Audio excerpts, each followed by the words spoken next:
Bile, gel bile, aylanalı şehre.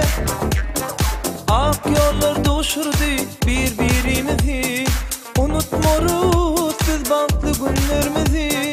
Acayip arzular beslep ömrümüzü, gül vatanımız köye cennet keşfinde.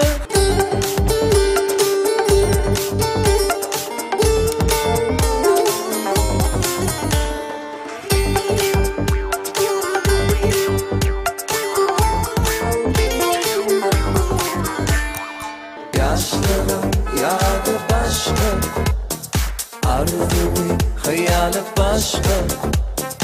Aşık yürekte kalan, şun seveyim közü başka.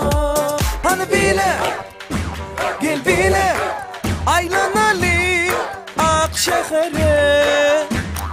Bile, gel bile, aylanalı ak şehir Aşkabad'a. Bile, gülüm bilece, aylanalı ak şehre. Bilece, gülüm bilece, aylanalı ak şehir Aşkabad'a.